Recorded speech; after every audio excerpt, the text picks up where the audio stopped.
quando eu vou chegar no ponto de quanto seria de proteína no meu dia, eu estava falando para vocês que a gente tem duas formas, né, para fazer esse cálculo.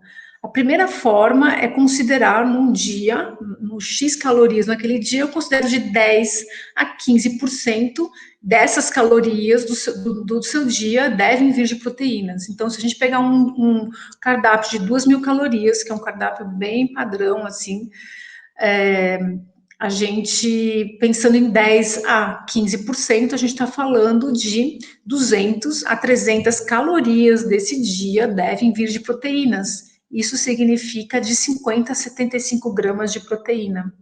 Né? Não sei se vocês sabem, mas 1 grama de proteína são 4 calorias. Se eu estou falando de 200 calorias, eu estou falando de 50 gramas de proteína. Ou de 300 calorias, estou falando de 75 gramas de proteína. Né? Então, multiplica 75 por 4, vai dar 300.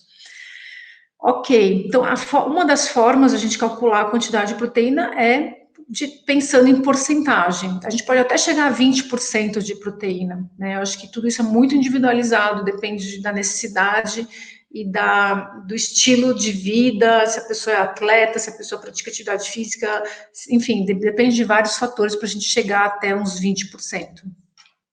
E a segunda forma de se calcular a quantidade de proteína é pensar em gramas de proteína por quilo de peso.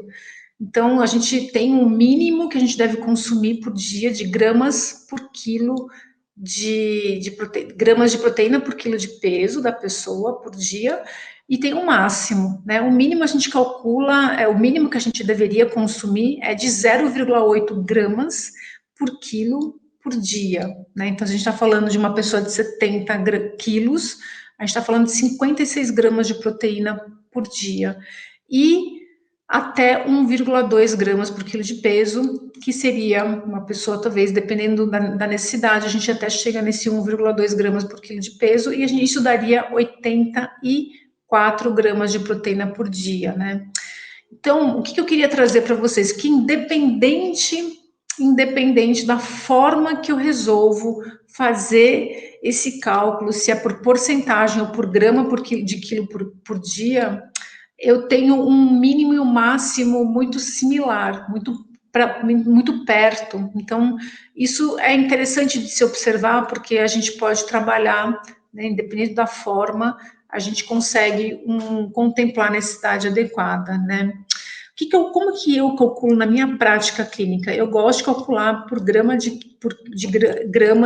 proteína por quilo de peso, e eu calculo de 1 a 1,2 gramas por quilo de peso, porque nesse cálculo eu já estou dando uma margem considerando a digestibilidade da proteína, né? Então, eu sei que se eu der 1 grama, 1,2 gramas, eu estou considerando que essa pessoa vai ter alguma perda no meio do processo e talvez sobre no final para ela 0,8, 0,9 gramas por quilo de peso. E aí estou dentro, né? Então eu considero esse fator de digestibilidade como essa margem.